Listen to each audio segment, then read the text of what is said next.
Assalamualaikum warahmatullahi wabarakatuh. Perkenalkan, nama saya Siti Nina Azura Tanjung dengan NIM 1911521014, jurusan Sistem Informasi, Fakultas Teknologi Informasi. Baiklah, di sini saya akan menjelaskan codingan terkait tugas besar mata kuliah pemrograman web kelas 02. Di sini saya membuat program di mana seorang pegawai dapat memasukkan datanya untuk mengambil data cuti atau mengambil cuti.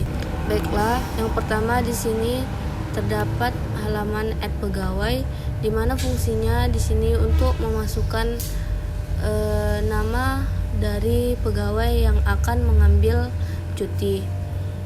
Yang pertama di sini dapat kita lihat, di sini terdapat JavaScript yang dimana nanti jika kita mengakses halaman ini akan tampil sebuah penanda kita berada di data pegawai. Lalu masuk ke bawah, di sini terdapat dua tabel, yaitu tabel ID pegawai dan tabel nama pegawai. Di sini untuk ID pegawai kita menggunakan auto increment, di mana misalnya kita memasukkan data kita sudah tertera kita yang nomor berapa, misalnya kita orang kedua, jadi itu tinggal kita memasukkan nama dan nomornya sudah tertera secara otomatis. Lalu di sini selanjutnya ini merupakan perulangan, di mana jika datanya berhasil disimpan kita akan kembali ke halaman tersebut. Jika kita gagal kita akan kembali ke halaman tersebut. Di sini saya menggunakan perulangan if else, dan di sini yang terakhir else-nya. Dan jika datanya belum semuanya terinput maka akan muncul tampilan masih terdapat data yang belum disimpan. Setelah kita melakukan pengisian data nama kita lanjut ke add. Di sini add berfungsi untuk memasukkan inti-inti dari data-data cuti. Di sini saya juga menggunakan client side JavaScript yang menandakan kita berada di pengisian data cuti. Lalu kita ke bawah sini saya menggunakan beberapa tabel. Yang pertama ada nama pegawai. Nama pegawai kita tinggal memilihnya saja sesuai dengan yang sudah kita masukkan. Jadi kita tidak usah mengetikkannya, kita hanya tinggal memilihnya. Dan ini data pegawai diambil dari tabel pegawai yang ada di database. Lalu selanjutnya ada jenis cuti. Jenis cuti juga sudah kita tinggal milih karena sudah dimasukkan di database-nya, jadi kita tinggal memilihnya saja jenis cuti apa saja yang mau kita ambil. Misalnya kita mau ambil jenis cuti harian, kita tinggal mengklik harian. Di sini terdapat 3 jenis cuti. Yang pertama itu ada harian, bulanan, dan melahirkan. Lalu selanjutnya ada tanggal mulai. Tabel tanggal mulai, di mana tanggal mulai ini maksudnya tanggal berapa kita mau memulai cutinya, dan di sini tanggal selesai. Tanggal selesai ini maksudnya tanggal berakhirnya cuti kita tersebut, dan ini keterangan kenapa kita mengambil cuti. Lalu selanjutnya ini merupakan untuk menginputkan data-datanya ke tabel. Lalu yang selanjutnya ada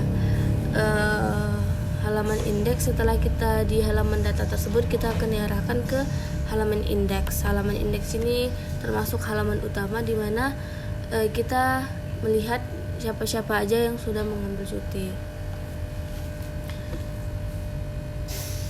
Di sini saya menggunakan beberapa JavaScript dan hitungannya beserta pemrosesan string. Yang pertama ini pemberitahuan juga untuk mengakses halaman indeks. Kita harus mengisikan langkah-langkah ini dulu, mengikuti instruksi. Lalu jika benar kita bisa masuk ke instruksi selanjutnya, dan jika salah kita akan disuruh mengulangi memilih angka ini kembali.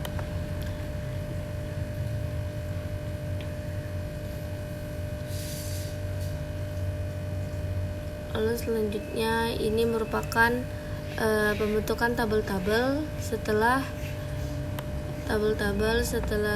datanya yang sudah diinputkan dari dari halaman add tersebut. Di sini terdapat dua klik, atau misalnya kita ingin menambahkan data lagi, kita tinggal klik add new data, dan misalnya kita ingin menambahkan pegawai baru, kita tinggal mengklik add new pegawai.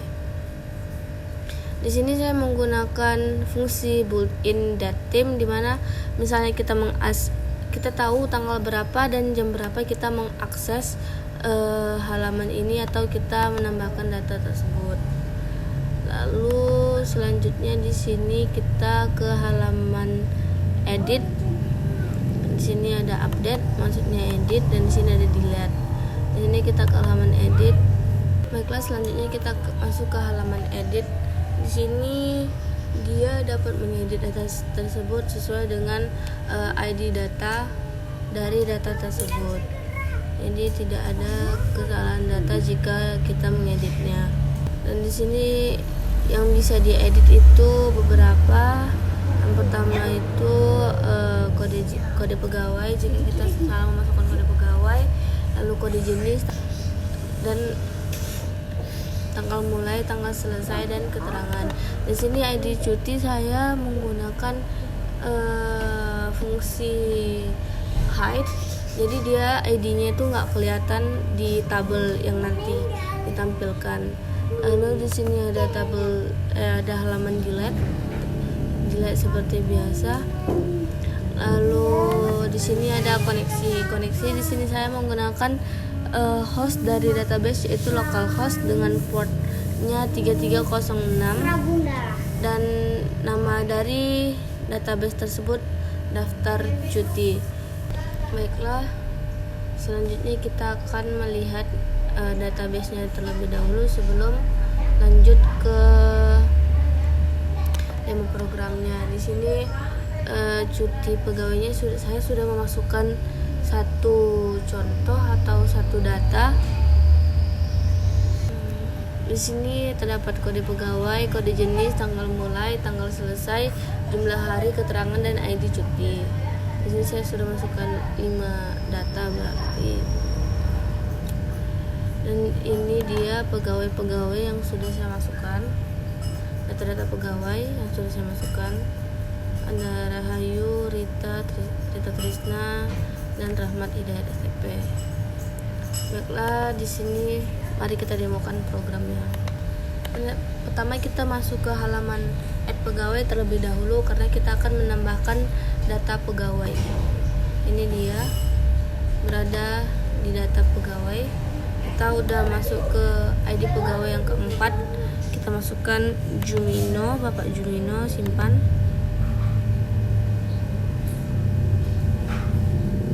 Ada data pegawai, data berhasil disimpan. Oke, kita back. Nah, ini kita back, kita masuk ke halaman indeks. Oke, kita masukkan angka 1.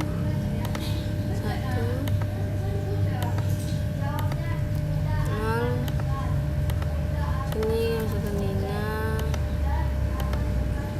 belakang Tanjung, NIM 1014. Oke, di sini nama Anda dia memberikan dikapitalkan semua, memberikan inisial, dan ini dia data yang sudah data yang sudah saya masukkan, dan ini dia tanggal akses beserta jam kapan kita mengaksesnya. Lalu kita mau melakukan pengisian data baru. Buat di sini Rahmat Hidayat, jenis cutinya harian, bulan 6 tanggal 17 2020. Ini bulan 6 tanggal 19 2020 selesainya. Sini keterangan sakit, kita add dan kita lihat datanya sudah masuk. Rahmat Hidayat STP, jenis cutinya harian, tanggal mulainya tanggal 17, tanggal selesainya tanggal 16, jumlah harinya 2, dan keterangannya sakit, dan ini kita akses pada tanggal 12 jam 12.35. Jadi di sini misalnya kita ada kesalahan pada salah satu data, kita tinggal klik update.